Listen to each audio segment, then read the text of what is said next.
They said the kitchen fire never went out at Croft's Inn, not in 20 winters. But after his wife died, Elijah Croft let the hearth go cold. He didn't care if the soup burned or the bread went stale.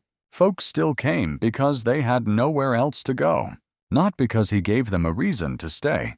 Then came Biddy, a clumsy Irish girl with broken boots, bad posture, and a voice too soft for a place this rough. She dropped spoons, spilled flour, tripped over cats and curses alike. Everyone figured she'd last 2 days, maybe 3. But then she stepped into the kitchen and lit a flame that hadn't burned in years. Not with matches, not with charm, with flavor. Now here's a story not just about food, but fire the kind that burns in a woman who's been overlooked too long, and a man who forgot what warmth felt like. So, what do you think? Would you have given her a chance or shown her the door? Drop your thoughts in the comments. Let's see how this one plays out. The wind, sharp with the bite of approaching winter, whipped Biddy O'Malley's threadbare shawl tighter around her as she trudged up the winding mountain road. Each gust seemed to echo the pronouncements of her past misfortunes. Butterfingers Biddy, Calamity Kate O'Malley. Though her name was Bridget, she'd break an anvil if you let her near it. The memories, fresh as the raw ache in her blistered feet, were a litany of shattered crockery, spilled stew, and the exasperated sighs of former employers. She, Bridget Mary O'Malley, late of County Cork, possessed a talent for disaster that was as prodigious as it was unwelcome. All she wanted was honest work, a warm corner, and perhaps, just perhaps, a place where things didn't inexplicably leap from her grasp. Before her, perched on a shelf of granite overlooking a breathtaking expanse of pine-forested valleys, stood Croft's Mountain Perch. It was a renowned inn, spoken of in hushed, respectful tones by stagecoach drivers and weary travelers from Denver to Salt Lake. 2 stories of sturdy log and stone, with smoke curling invitingly from its massive chimney. It projected an air of solid, if somewhat austere, prosperity. Biddy's heart thumped a nervous rhythm against her ribs. This was her last chance before the snows truly set in and the mountains became impassable. She found the proprietor, Elijah Croft, in the inn's shadowed, meticulously swept office. He was a man carved from the same granite as the mountains that cradled his inn, his face a study in stern lines and quiet grief. His dark hair, streaked with silver at the temples, was neatly combed, his clothes simple, dark, and impeccably maintained. He looked up from his ledger as Biddy hesitantly entered, his eyes, the color of a stormy winter sky, missing nothing of her travel-stained dress, the patched elbows of her shawl, or the desperation clinging to her like trail dust. He was, Biddy knew from hushed whispers in the last settlement, a widower, his heart supposedly buried with his wife some 5 years past, leaving only a cold, exacting efficiency in its place. Well, his voice was low, clipped, not unkind, but utterly devoid of warmth. "Mr. Croft, sir," Biddy began, her Irish lilt, usually a cheerful melody, now quavering with nerves. I heard you might be in need of a kitchen hand. I'm a hard worker, sir. Truly, I am." She conveniently omitted the trail of broken teacups and ruined laundry that lay in her wake. Elijah Croft's gaze remained steady, unnervingly so. His current cook, old Martha, was indeed complaining of her rheumatics, and the last kitchen boy had run off with a passing tinker. He was short-handed, and the busy season, when snowbound travelers sought refuge, was fast approaching. Experience. "Oh, yes, sir," Biddy said, perhaps a shade too quickly. "Bits and pieces, here and there, scullery work, peeling, chopping. A bit of everything. You might say, a flicker of something." Doubt, resignation, crossed Croft's face. The perch maintains a certain standard. "Miss O'Malley, sir." Biddy O'Malley. Miss O'Malley, breakages are costly. Inefficiency is intolerable. He paused. I'll give you a trial. 3 days. Wages are $10 a month, and kipu. You'll share a room in the attic with Martha. Any carelessness, any mishaps. His eyes seemed to bore into her. And you'll be on your way down that mountain faster than a spring thaw. Is that understood? Understood. Sir. Oh, thank you. Mr. Croft. Relief, potent and dizzying, washed over her. She wouldn't freeze on the road tonight. Her first day was a symphony of near misses and minor catastrophes. A stack of freshly washed plates tilted precariously, saved only by Martha's surprisingly quick, gnarled hand. A bucket of potato peelings overturned, scattering its contents across the freshly scrubbed kitchen floor. Biddy, her face flaming crimson, stammered apologies, her hands fluttering like trapped birds.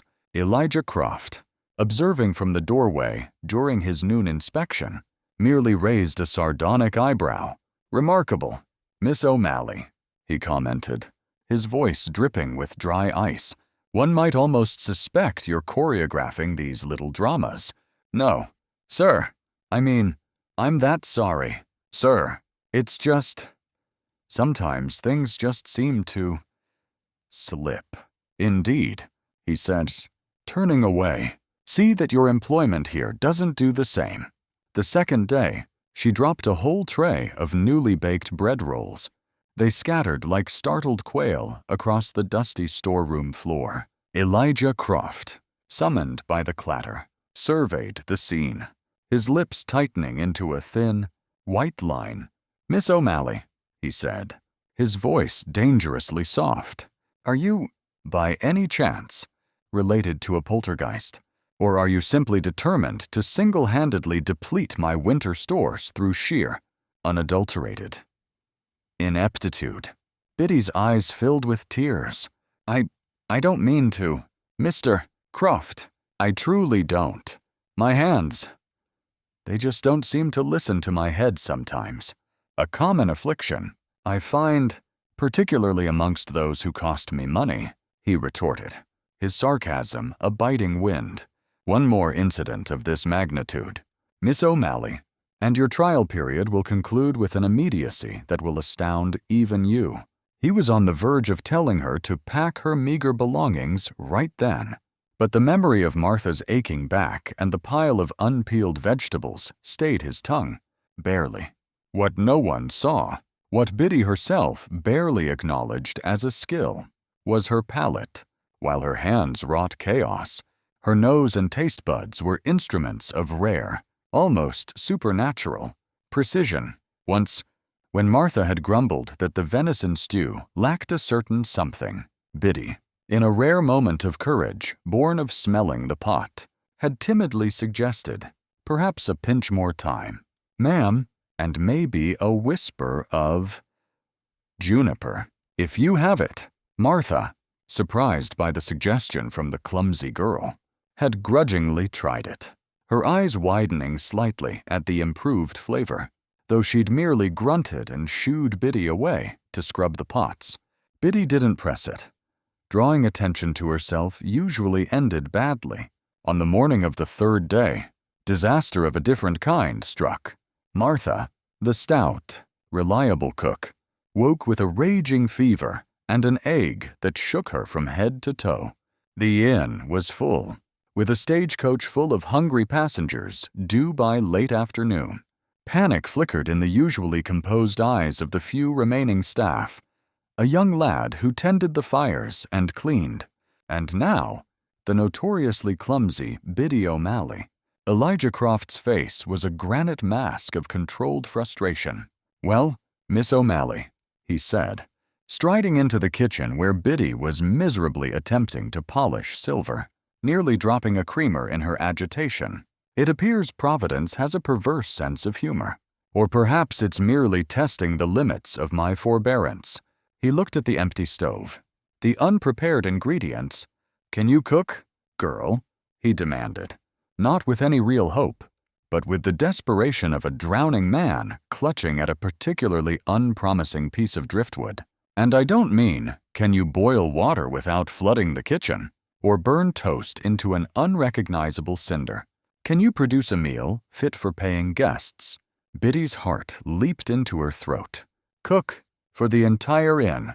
The thought was terrifying. But then she saw the fear in Mr.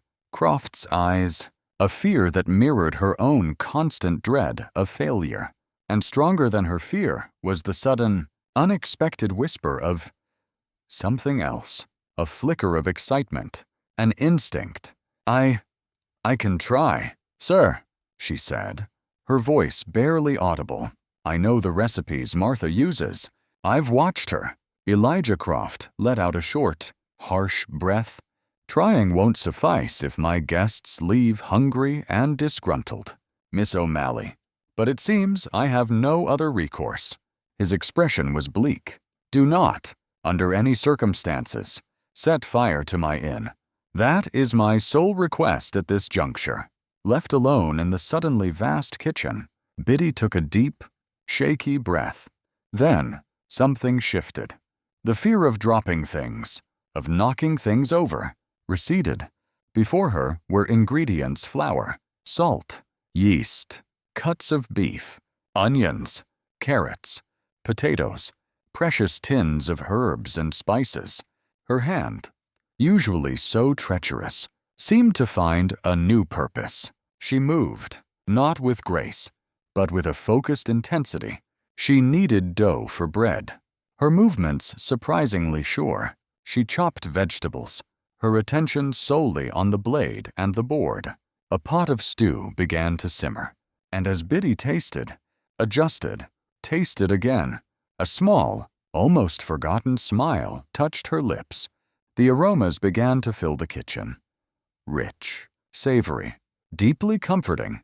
By the time the stagecoach rumbled in, the dining room, usually hushed under Elijah Croft's austere gaze, was filled with the tantalizing scent of baking bread and slow-cooked beef.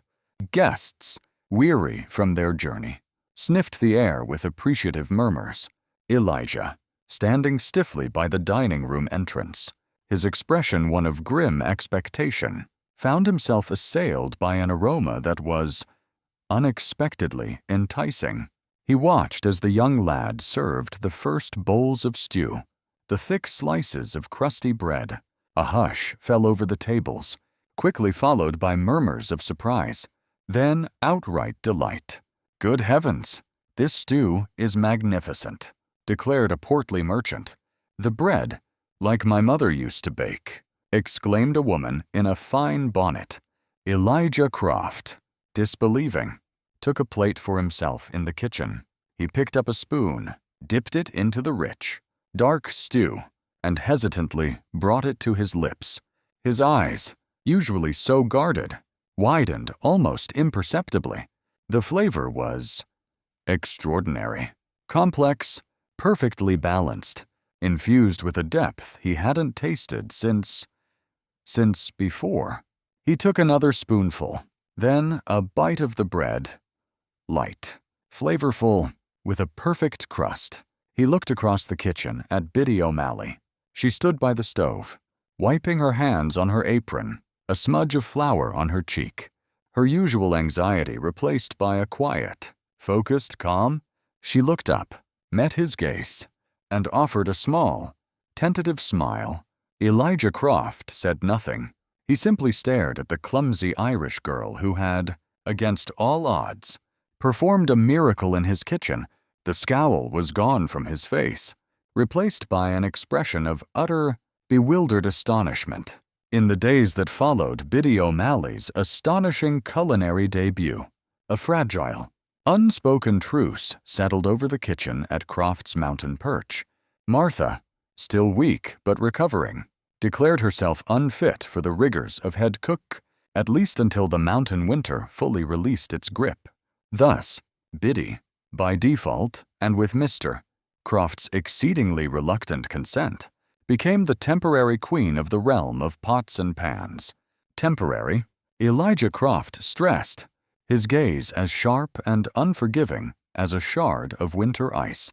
And under my direct and constant supervision, Miss O'Malley, one burnt offering, one guest complaining of so much as a misplaced peppercorn, and your tenure will be concluded." He was true to his word. Elijah shadowed her like a hawk circling a particularly unpredictable field mouse. He watched her every move, his arms crossed, his expression a mixture of profound skepticism and grudging curiosity. How could this woman, whose hands seemed to possess a rebellious life of their own when it came to carrying trays or stacking firewood, conjure such magic from simple ingredients? He'd seen her nearly trip over her own feet fetching a sack of flour, only to then measure its contents with an artist's precision. He'd witnessed her drop a spoon with a clatter that echoed through the entire inn. Then, moments later, season a sauce with such an intuitive delicacy it made his own long-dormant taste buds sing. It defied logic, and Elijah Croft was a man who clung to logic like a drowning sailor to a spar. Word of the astonishing turn of events at the perch, however, did not confine itself to logic. It trickled down the mountain with returning travelers, spread through the small logging settlement in the valley, and reached the ears of rival establishments who had long envied Croft's prime location and steady custom. Despite his notoriously dour disposition, a new cook at Croft's, they say, the whispers went. An Irish lass. Some say the food's never been better. Such talk inevitably reached Jedediah Jed Snipes, a sour-faced, lanky man who had, until 6 months prior, wielded the ladle, if not the talent, in Elijah's kitchen, fired for his heavy hand with the salt, and an even heavier one with the proprietor's whiskey.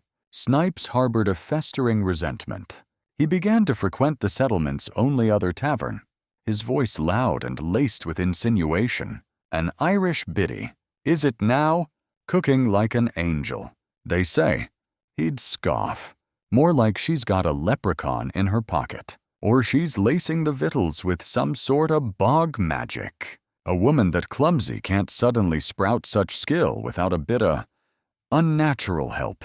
The rumors, ugly and insidious, began to take root. Back at the perch, Biddy, oblivious to the wider machinations but acutely aware of Elijah's constant scrutiny, found solace only when her hands were deep in dough or her nose was hovering over a simmering pot. It was then that the world, with its sharp edges and potential for breakage, receded. One blustery afternoon, as she was preparing a rabbit pie, she found the spice box strangely depleted of sage, an essential ingredient. She was sure there had been plenty. Later, a batch of her usually perfect soda bread emerged from the oven with a distinct, unpleasant, salty tang. Biddy, her face pale with distress, couldn't understand it. Elijah, who had tasted the bread, merely gave her a long, searching look, his silence more damning than any rebuke. He suspected Snipes, whose bitterness was well known, but he also couldn't discount Biddy's own established reputation for mishap. The inn also saw its share of peculiar guests that early winter. One was a flamboyant man with a waxed mustache and an overly critical air, who sent back his soup claiming it was pedestrian, and then proceeded to grill Biddy, summoned from the kitchen by a stern Elijah, on the exact provenance of her herbs and the precise temperature at which she rendered her beef fat. Biddy, flustered by his aggressive questioning, nonetheless answered with a quiet certainty, her knowledge of traditional European techniques and ingredient pairings surprisingly profound. The thyme, sir, is wild, gathered from the south-facing slopes, and the fat is rendered slow, no hotter than a summer in sun on a stone. To keep its sweetness, the man, taken aback by her detailed, almost poetic response, merely harumphed and finished his meal in thoughtful silence. Elijah, listening from the doorway, felt a new prickle of suspicion. Where had this untutored Irish immigrant acquired such refined culinary lore? Another evening, a quiet, scholarly gentleman, a botanist by trade, engaged Biddy in a conversation about wild mushrooms after tasting her savory mushroom tart. Biddy, forgetting her shyness in her enthusiasm for the subject, spoke of saps and morels, of chanterelles that tasted of apricots, and the subtle differences between varieties found in Irish woods versus these new American mountains. Her knowledge was not just practical, but deeply, almost academically, ingrained.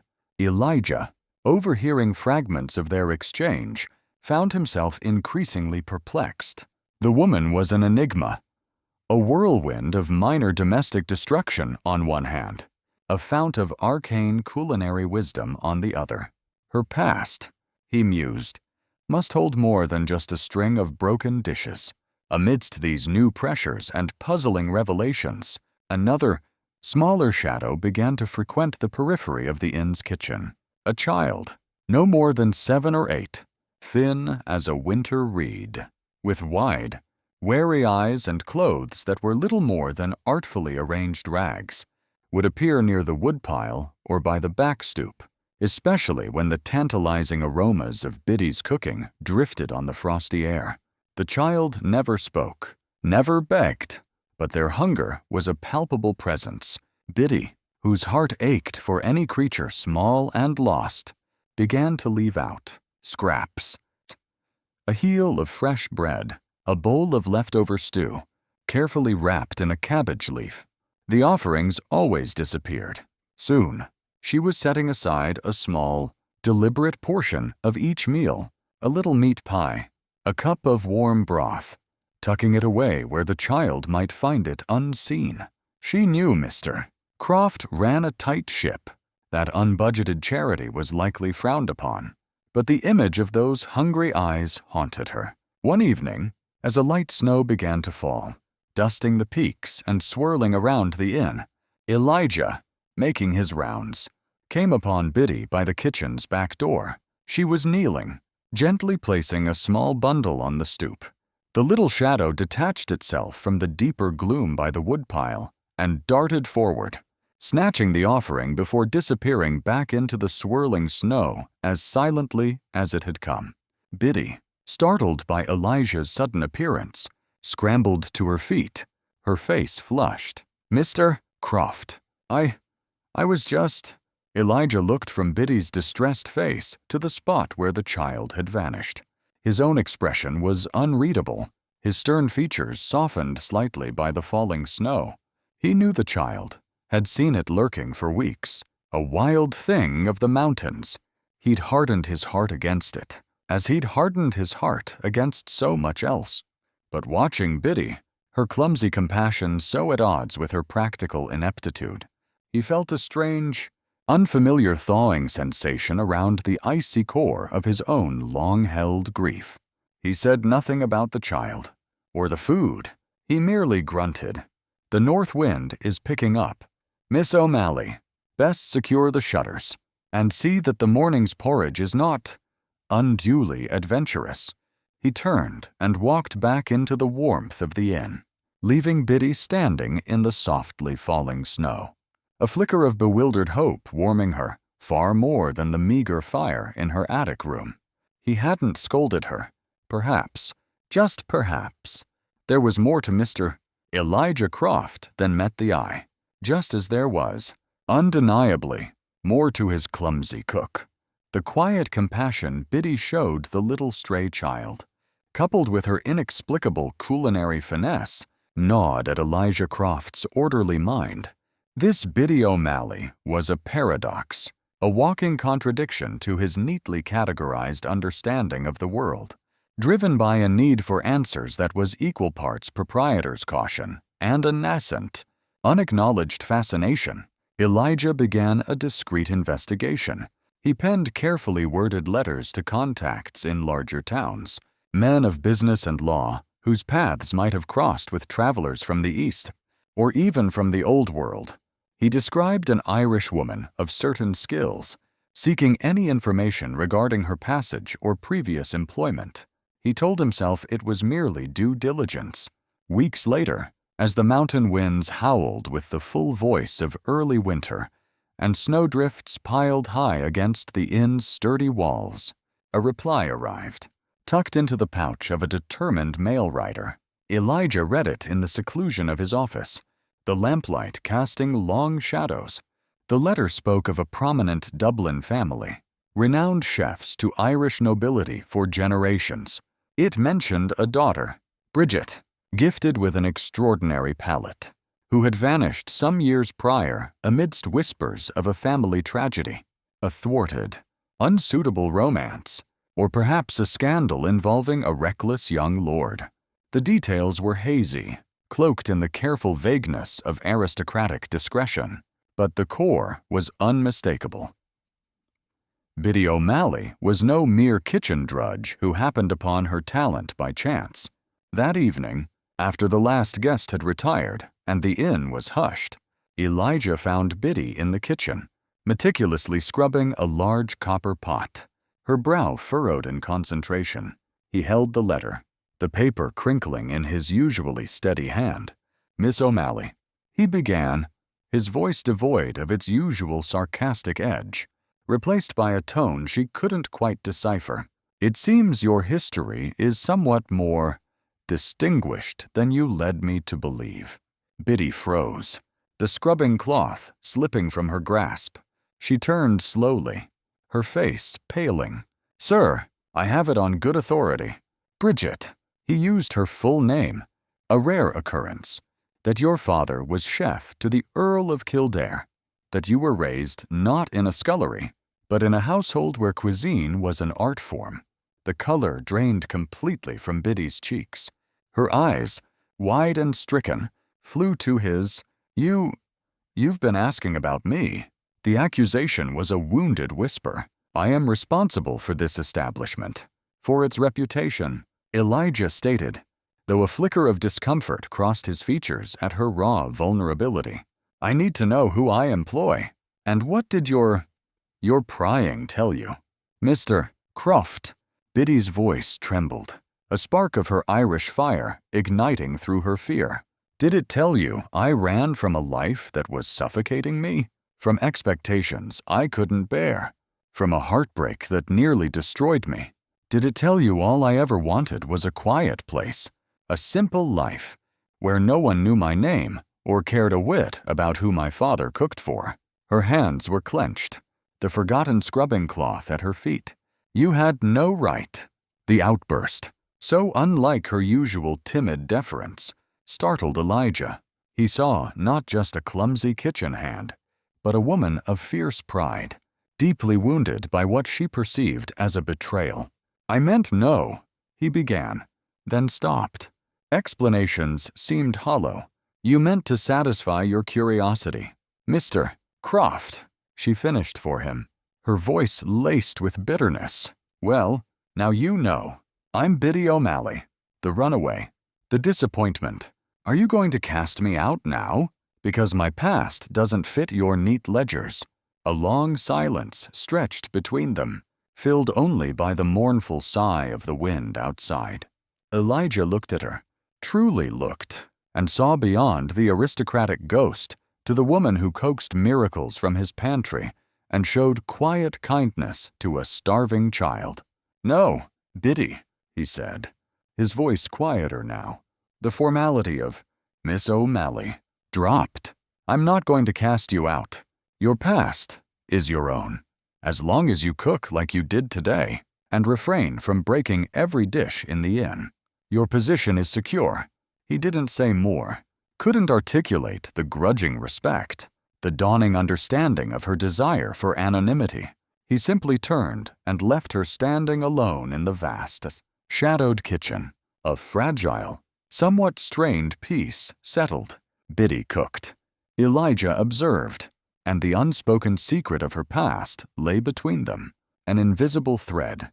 Then, one afternoon, heralded by the jingle of harnesses and the creak of heavy wagons, a large merchant caravan, delayed by early snows in the high passes, descended upon Croft's mountain perch. They were boisterous, hungry, and numbered nearly 30 souls. a formidable challenge for any inn, let alone one with limited winter provisions, and a cook whose true capabilities were still a subject of the proprietor's internal debate. Martha, though recovering, was in no state to manage such a feast. The full weight of it fell upon Biddy. Elijah, his face grim with the enormity of the task, simply looked at her. "Can you do it?" Biddy, surveying the meager contents of the winter pantry. Sacks of potatoes and onions, smoked hams, dried beans, a few precious jars of preserved fruits, and her carefully tended herb collection, felt a familiar knot of panic. But then, the challenge ignited something within her. This was her art, her true language. With the grace of God and a bit of ingenuity, "Mr. Croft," she said, a determined glint in her eye, "they'll not go hungry." And what a feast it was! With the help of the young kitchen lad, and even the little stray child, now a quiet, accepted shadow in the kitchen, surprisingly nimble at shelling beans and fetching kindling, Biddy orchestrated a culinary symphony. There was a hearty venison and root vegetable stew, simmered for hours until the meat was meltingly tender, enriched with wild mushrooms she'd had the foresight to dry in autumn, crusty loaves of dark rye and molasses bread, their aroma alone capable of warming the coldest traveler, a surprisingly delicate tart made from dried apples and the last of the summer's berries, its pastry light as a whisper, roasted potatoes glistening with rendered bacon fat and wild herbs. It was simple fare, born of necessity, but elevated by Biddy's intuitive genius into something extraordinary. The merchants, loud and jovial, ate with gusto, their praise echoing through the dining hall. They toasted the unknown cook, marveling at the flavors coaxed from such humble ingredients. Elijah, moving amongst the tables, found himself accepting their compliments with a strange sense of pride, his gaze often drifting towards the kitchen, from which Biddy did not emerge, content to let her food speak for her. Croft's mountain perch, once known merely for its solid reliability, was suddenly gaining a reputation for unexpected excellence. Later that night, long after the caravan members had retired to their rooms or unrolled their bedrolls by the massive hearth, a new group of travelers arrived. There were 5 of them, hard-bitten men with watchful eyes and a reluctance to speak. They claimed to be latecomers to the caravan, delayed by a lame horse, and took a shared room near the back of the inn. Biddy, bone-weary but unable to sleep, was tidying the still fragrant kitchen. As she passed the hallway where the newcomers had left their saddlebags and a few canvas sacks, a peculiar odor caught her attention. It was faint, almost masked by the lingering scent of wood smoke and roasted meat, but her finely honed senses, trained to discern the subtlest of spice or spoilage, registered it instantly: gunpowder, and beneath it, the sharp, resinous smell of pine pitch or tar. She froze, her blood running cold. Gunpowder and tar, not the typical accoutrements of merchants or drovers. Her mind raced. There had been dark whispers in the settlement, unconfirmed rumors of a ruthless gang robbing stages and isolated homesteads further south, a gang known for their swift, brutal efficiency. She looked towards the room the men occupied, a new, terrifying suspicion dawning. These were no belated merchants. These were wolves in sheep's clothing, and they were under the same roof.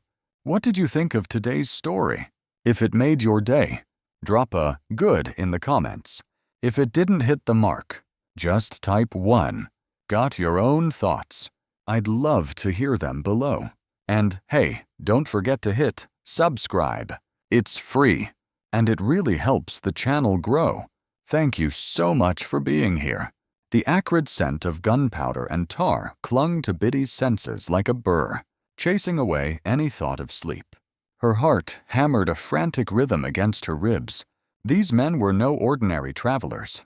They were a blight, a creeping danger that threatened not only the unsuspecting merchant caravan, but the fragile piece of Croft's mountain perch itself.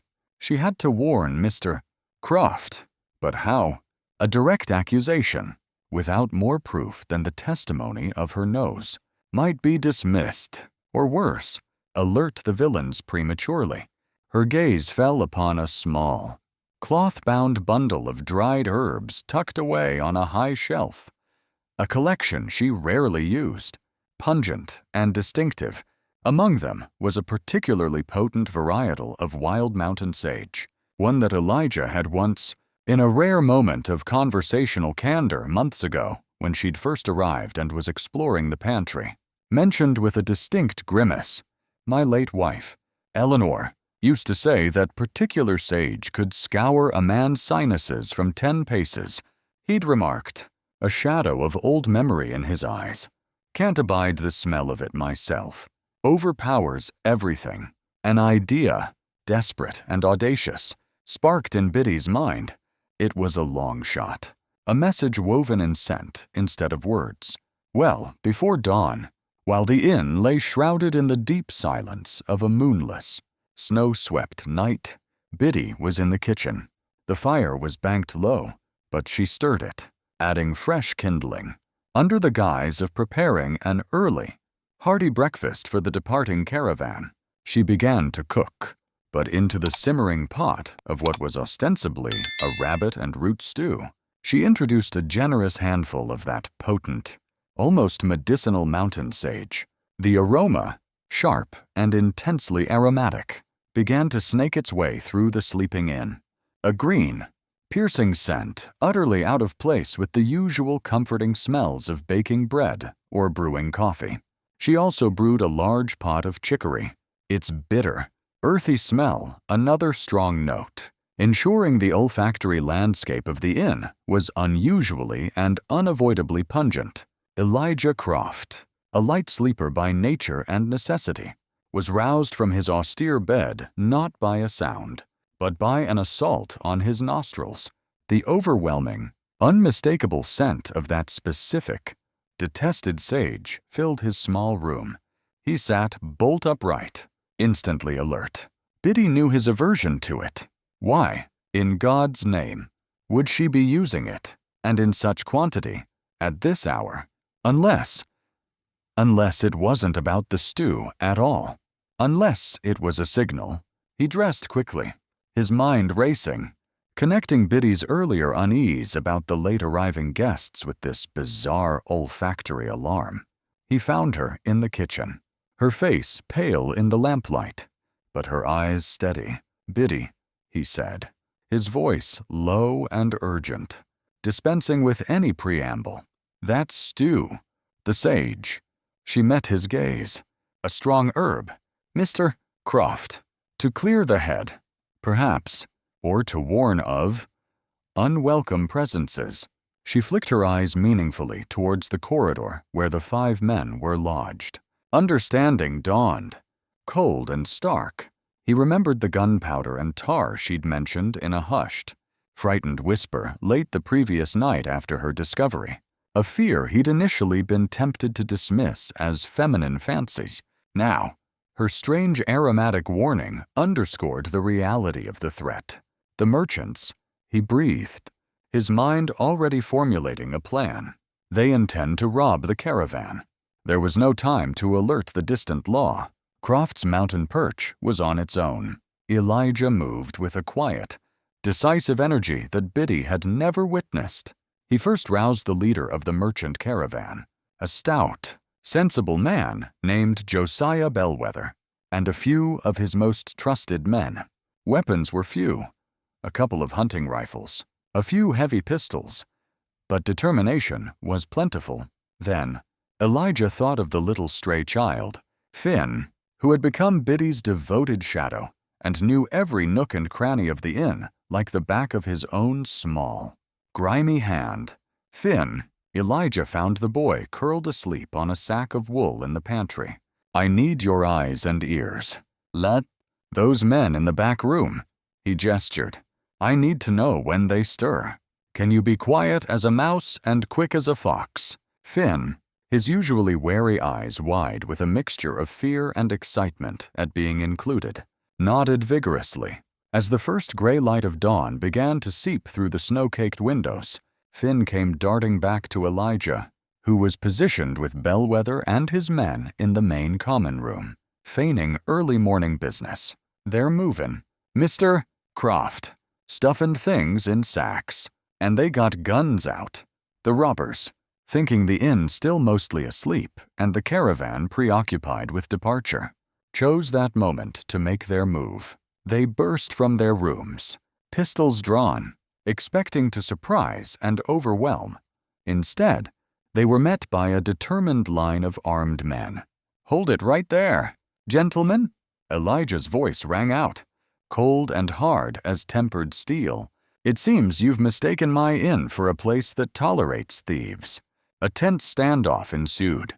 One of the robbers, a burly, bearded man, snarled and raised his pistol, but a well-aimed shot from Bellwether's rifle sent the weapon clattering from his grasp. Seeing their leader disarmed and the odds clearly against them, the others, after a moment of blustering, sullenly surrendered. They were bound securely with rope from the merchant's supplies. Their plans for plunder turned to dust by a clever cook, and a community that refused to be cowed. By mid-morning, the crisis had passed.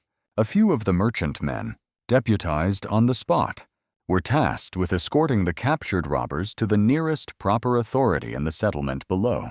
As soon as the path was clear, the rest of the caravan, shaken but immensely grateful, prepared for their journey, but not before showering Biddy with praise and thanks.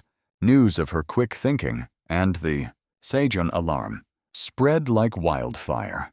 She was no longer Biddy the Clumsy, but Biddy the Brave, the woman whose keen senses had saved them all. Even old Martha, from her sickbed, sent word of her profound approval.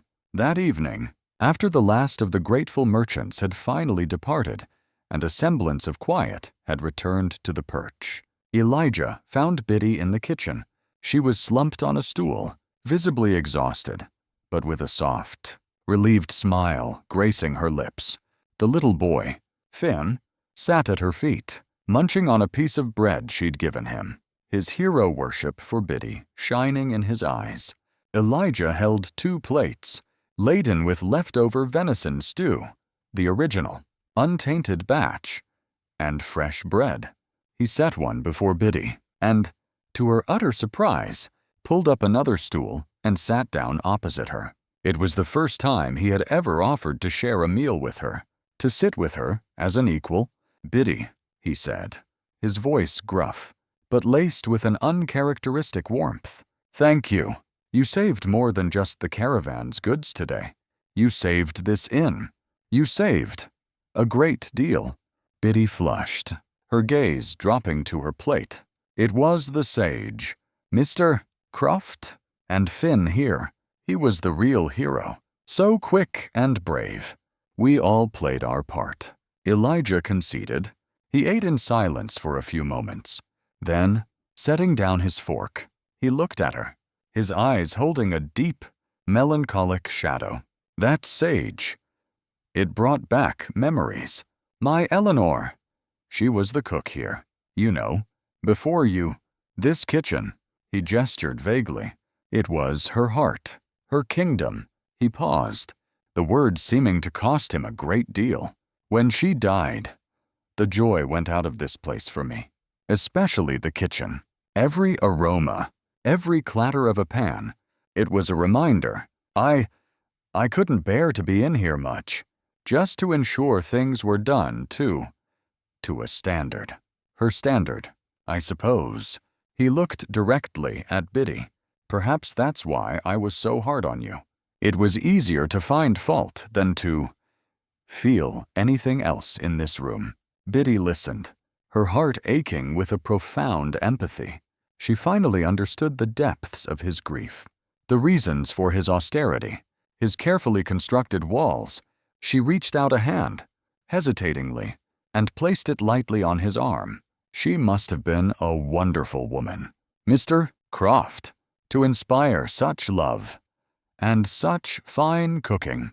Elijah looked at her hand on his arm, then into her compassionate eyes. A fragile, almost imperceptible smile touched his lips. She was, Biddy. She truly was. He cleared his throat.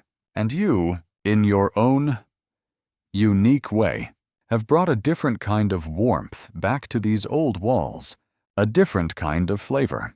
The shared meal, the shared confidence, wove a new thread between them, stronger than the trials they had faced. The kitchen, once a place of sorrow for one and trepidation for the other, now held the quiet promise of shared understanding, of healing, and perhaps, in the seasons to come, of new beginnings.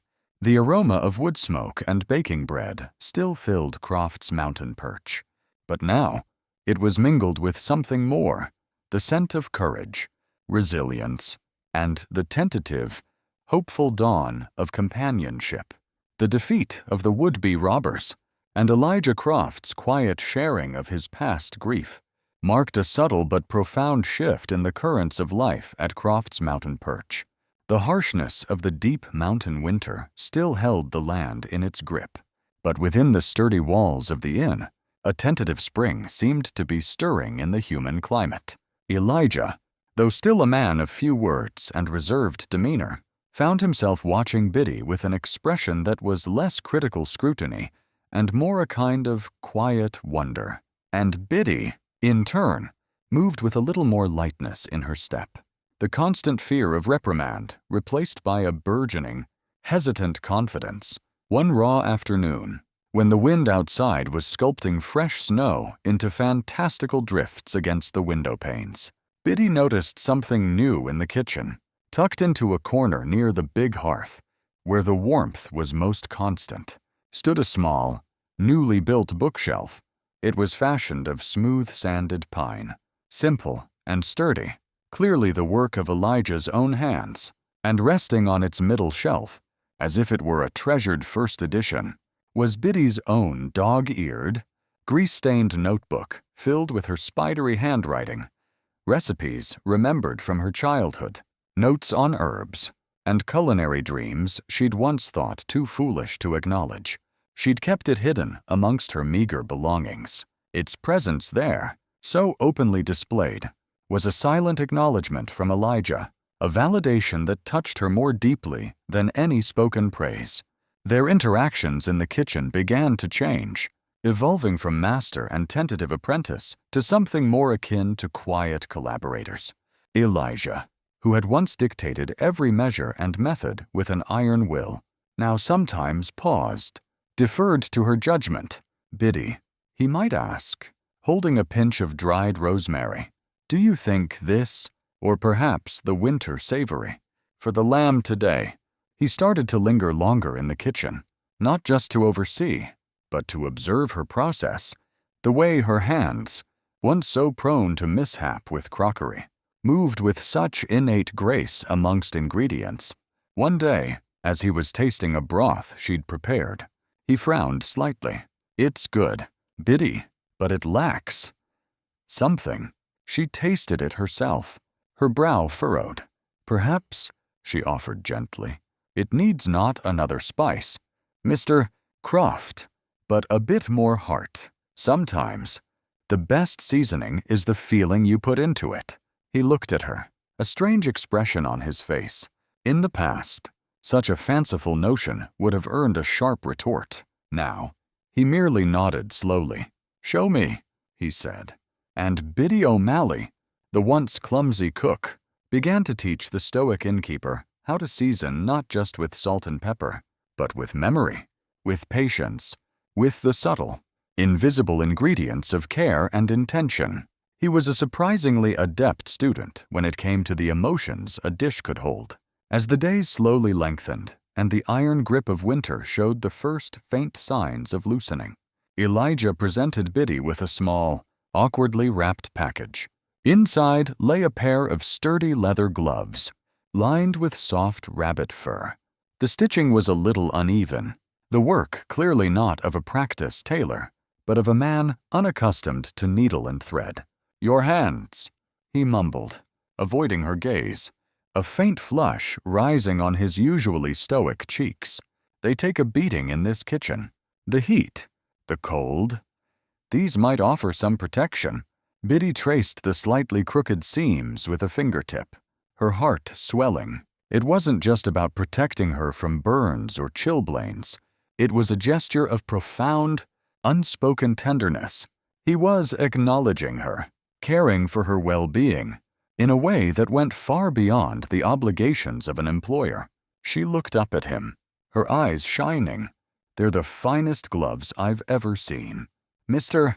Croft," she said softly, and in that moment, she knew that the chill that had resided for so long in the kitchen, and in its master, was truly beginning to thaw. They fell into a comfortable rhythm, cooking together, a quiet dance of shared tasks and comfortable silences. Sometimes, after the guests were served and the common room had quieted, they would prepare a simple meal just for themselves. And for Finn, the little stray who had become a fixture, his loyalty to Biddy absolute, his wariness of Elijah slowly giving way to a shy trust. These late-night suppers in the warm, fragrant kitchen became their ritual. Over bowls of Biddy's nourishing soup or slices of her crusty bread, they talked, sometimes of the day's events, sometimes of an old memory sparked by a particular aroma, sometimes not at all, simply existing together in the peaceful bubble of warmth and companionship they had created. Each shared dish was a quiet conversation, a mending of old hurts, a slow, steady building of something new and precious. One afternoon, with the first true promise of spring in the air, the scent of damp earth and melting snow drifting in through an open window, Biddy was absorbed in baking a honey lavender cake, a recipe from her mother's tattered notebook. The kitchen was filled with its sweet, floral perfume. Finn was meticulously arranging a small bouquet of early crocuses he'd found peeking through the snow, placing them in a chipped mug on the scrubbed wooden table. Elijah stood in the doorway, watching Biddy. Her face was smudged with flour, a stray curl of her auburn hair escaping her bun, and her eyes were soft with the contentment she always found in her craft. A wave of emotion, so strong it almost buckled his knees, washed over him, a sense of peace, of rightness, of coming home after a long, desolate journey. He cleared his throat. Biddy looked up, a warm smile crinkling the corners of her eyes. "Biddy," he began, his voice a little rougher than usual. He walked towards her, stopping just a few feet away. "This inn? It's come alive again because of you, more than just the food. Though heavens know that's a miracle in itself." He paused, gathering his courage. "I've grown accustomed to your ways. Even the occasional dropped pot." A rare, faint smile touched his own lips. "And I've grown accustomed to yours, Mr. Croft," she replied gently.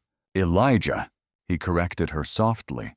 "My name is Elijah." He took another step closer. "Biddy, I find myself thinking, I don't just want you to be the cook for the inn anymore." Her breath caught. He reached out, his calloused hand hesitantly taking hers, flowery and warm. "I want you to be the cook for my life, Biddy, for all of it." His gaze was direct, vulnerable, holding a depth of feeling that made her heart ache with a sweet, poignant joy. "Will you marry me? Bridget O'Malley." Tears welled in Biddy's eyes, spilling over and tracing clean paths through the flour on her cheeks. They weren't tears of sorrow, or even of relief, but of a profound, overwhelming happiness. She couldn't speak, could only nod, again and again, the movement jerky, like one of her old, clumsy gestures, but imbued now with all the grace of her loving heart. One tear splashed onto the golden crust of the honey lavender cake cooling on the counter, and Biddy knew, with a certainty that settled deep in her soul, that it would be the sweetest, most wonderful cake she had ever baked. "That's the story for now, but maybe you saw something I didn't.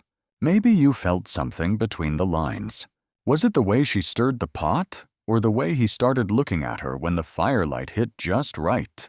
I want to hear what you think. Was it love, luck, or just two lost souls finding their way home through a plate of stew and a second chance? Drop your thoughts in the comments below. And if stories like this are your kind of flavor, go on and hit that subscribe button so you don't miss what's cooking next.